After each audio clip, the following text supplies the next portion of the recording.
Yo, what's going on, guys? And today we're going to be talking about those good old Detroit Pistons. What do you guys expect for them? If they're not a play-in team, I'm sad. And everyone says this now. I would like to say I coined the phrase, but I hope they're like the Memphis Grizzlies a few years ago when the play-in tournament was created. The Memphis Grizzlies took that jump from, rebuilding team to play-in team, and then, where there people were like, oh, this team's like super close to being contenders. That's where I think we could potentially be.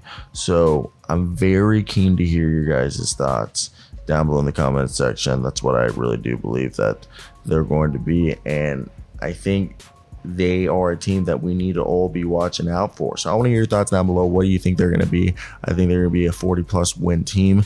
Cade Cunningham is going to be most improved player of the year probably, and an all-star, maybe an all-NBA player, and I'm excited for everybody on this team. So let's get right into today's video and talk about how exciting this Detroit Piston squad is going to be. So right now, I think the starting lineup is going to be Cade Cunningham, Jaden Ivey, Bojan Bogdanovic, James Wiseman, and Jalen Duren.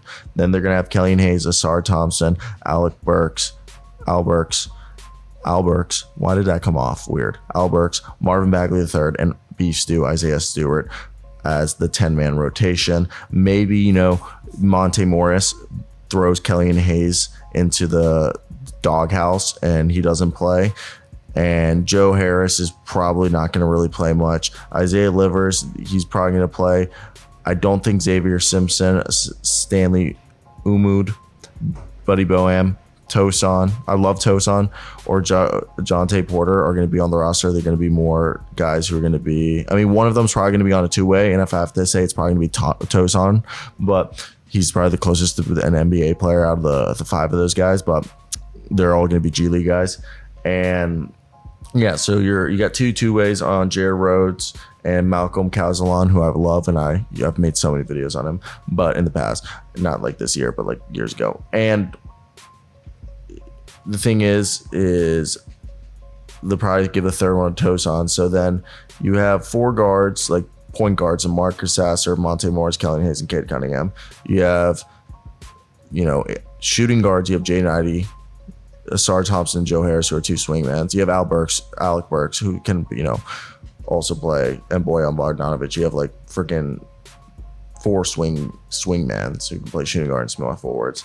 Then you have Marvin Bagley, James Wiseman. Isaiah Livers can play power forward and small forward, and even small ball five. Then James Wiseman and Isaiah Livers and Marvin Bagley are your power forwards, with Jalen Duren and Isaiah Stewart being, the centers, with James Wiseman, Bagley, Duren, and Stewart. So you got to figure that out. And I think it's definitely going to be interesting how Monty Williams, the new head coach, is going to figure that out, because I think they did a good job of putting their team together. And for me, let's just talk about it.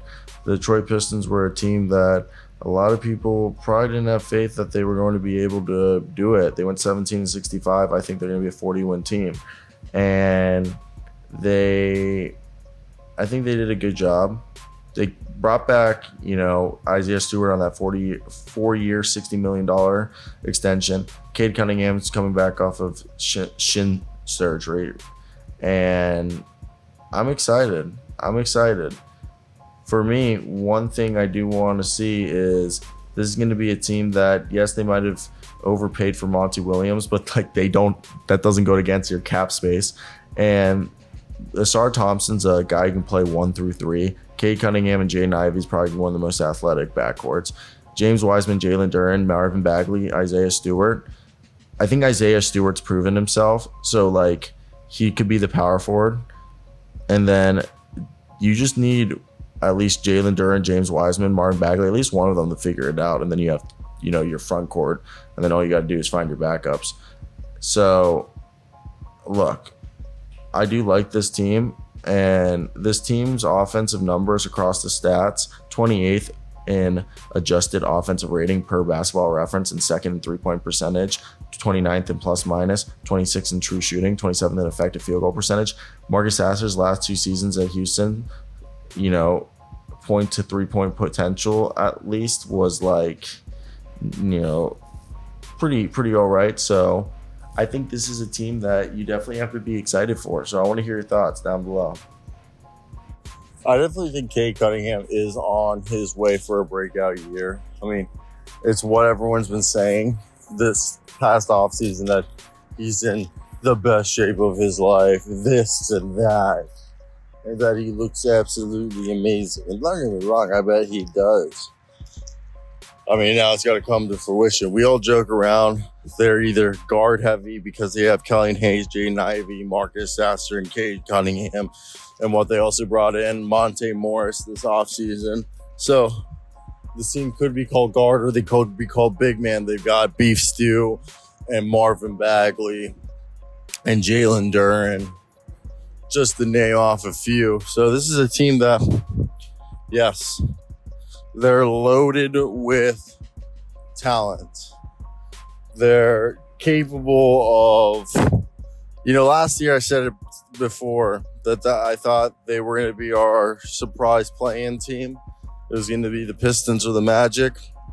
I'm going to carry that prediction over again, because I still do believe that one of those teams or both of those teams could be a play-in team. And for me, I think the big thing now with Monty Williams, with this whole roster, I mean, you brought in Asar Thompson, which I thought was a good pick. They finally got a wing, which I think we all will agree that for the longest time, it felt like they hadn't committed towards getting a wing.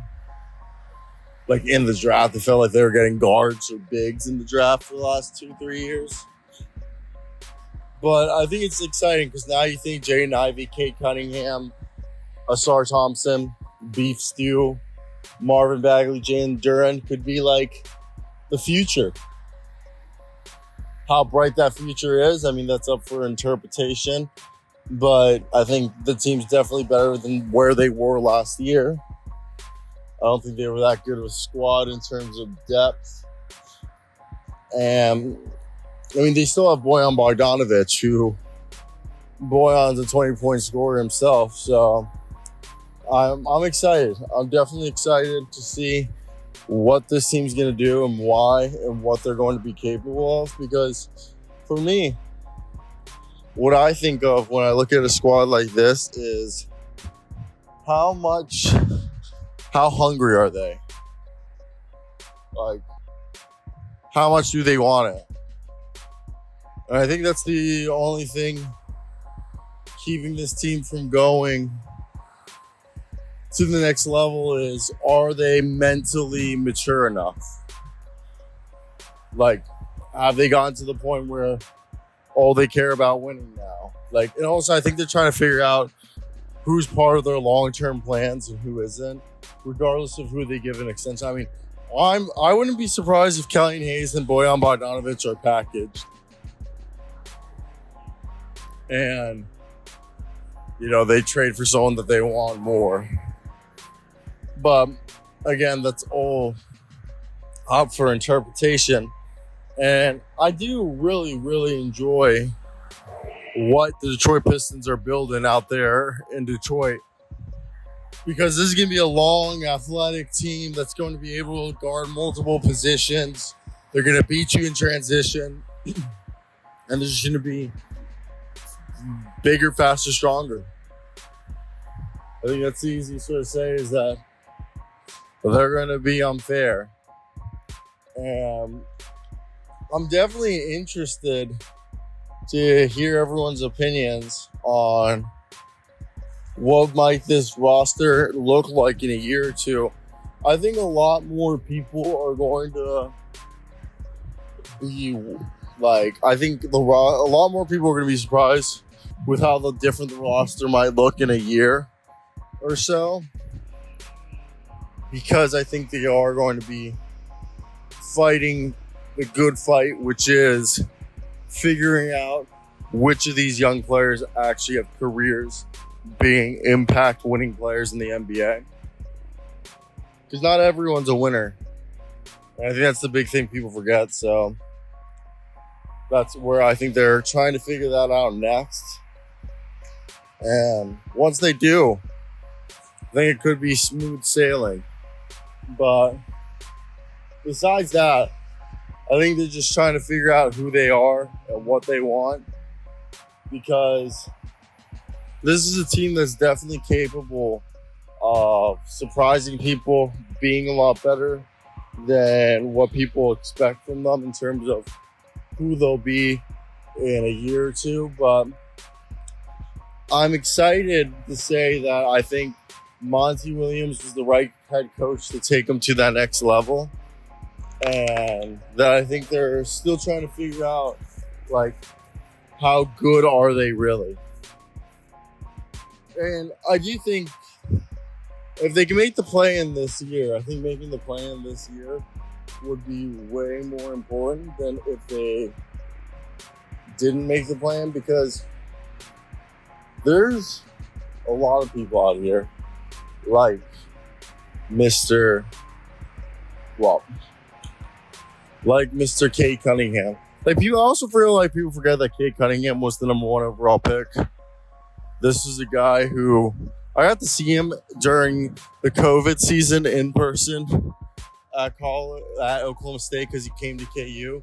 So I was very excited for that, and it was definitely interesting to see and why it happened. But for me, I think we're in a position where people are going to be like, okay, if they don't make the play-in this year, this team sucks.